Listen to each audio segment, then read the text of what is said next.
Para que a gente entenda, então, o que é hormese. Que nome esquisito é esse? Né? Aí vem outro questionamento que a gente recebeu também. Carlos, hormese é a mesma coisa que homeostase? Excelente pergunta. Muito obrigado, querido Gafanhoto, por ter enviado essa pergunta tão relevante. Isso é uma dúvida bastante comum. Hormese é uma coisa, homeostase é outra. A homeostase é o equilíbrio do organismo.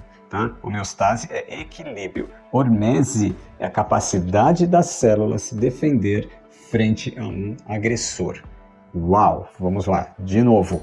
Hormese é a capacidade da célula se defender de um agente agressor.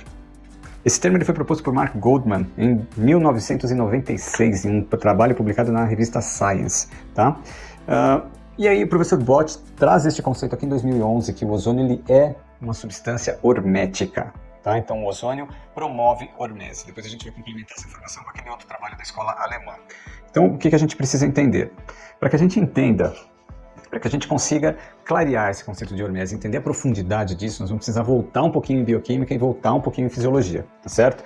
Prometo não traumatizar ninguém, eu espero não traumatizar ninguém, mas que isso sirva de base para você poder raciocinar em cima da ozonoterapia, certo? Então vamos lá. O nosso norte aqui vai ser a hormese, então, tá certo? Então eu vou comentar com vocês aqui, né, descrever o que o trabalho trouxe pra gente e como que o ozônio vai levar a este processo de hormese, vai levar à hormese. Certo? Então vamos lá. Quando o ozônio ele entra na história, quando o ozônio ele entra como um agente terapêutico, tá? Principalmente pelas vias sistêmicas, ele vai gerar um estresse oxidativo moderado, transitório, porém moderado. O que isso quer dizer? Ele vai gerar uma determinada taxa de radical livre e uma grande porcentagem de ATP.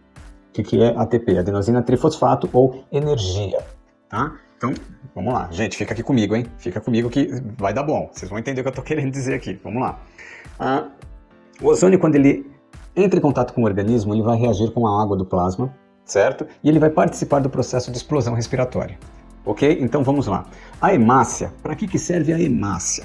A hemácia, ela serve para carregar oxigênio do nosso pulmão para o nosso tecido. Ela leva o oxigênio do pulmão para o tecido. Chegou lá no tecido, ela pega o gás carbônico e traz de volta para o pulmão.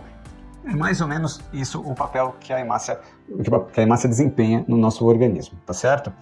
Quando a gente está cansado, quando a gente está estressado, quando eu não como direito, eu não faço atividade física, eu não durmo direito, meu estresse oxidativo está alto. Lembra que a gente já conversou sobre isso nos vídeos anteriores, tá?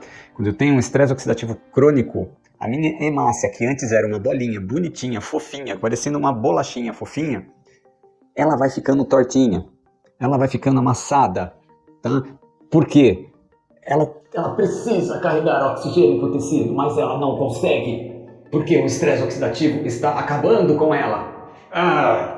E aí ela começa a deformar, e vai perdendo a capacidade de carregar oxigênio. O que ela faz? Ela pega a próxima, que também está toda machucada, e se junta a ela. E junta outra, e junta outra, e junta outra. O que acontece com as hemácias? Elas começam a empilhar. Isso se chama efeito Rollo. Tá? O que é o efeito Rollo? É um empilhamento de hemácias, ok? Este empilhamento de hemácias acontece frente ao estresse oxidativo crônico, porque é um grito de desespero da hemácia querendo levar oxigênio para o tecido. Ela quer trabalhar, ela está sendo paga para isso, certo? Só que ela não consegue, porque o negócio, o fuá aqui está uma bagunça. O terreno biológico está uma bagunça. E aí quem que vai pagar o preço? A microcirculação. Então aqueles microvasos que recebe uma hemácia, duas hemácias, já começa a não receber tanta nutrição. E aí o nível de radical livre vai cada vez aumentando mais, certo? Estão entendendo, gente? Então o que acontece com o efeito Rollo? O efeito Rollo é um grito do teu organismo para poder levar oxigênio para a microcirculação, tá?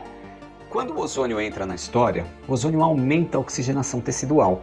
Ele aumenta o aporte de oxigênio.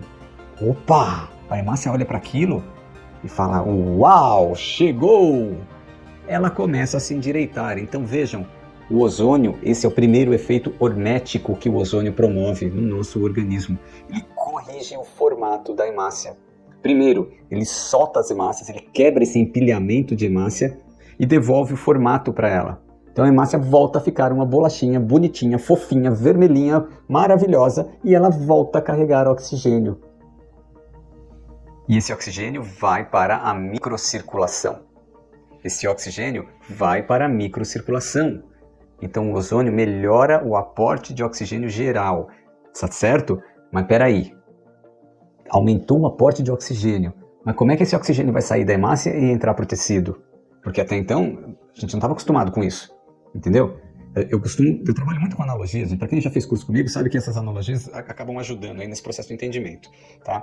Imaginem, vamos fazer uma analogia aqui. Esse aporte de oxigênio que o ozônio aumenta no tecido é como se no final do mês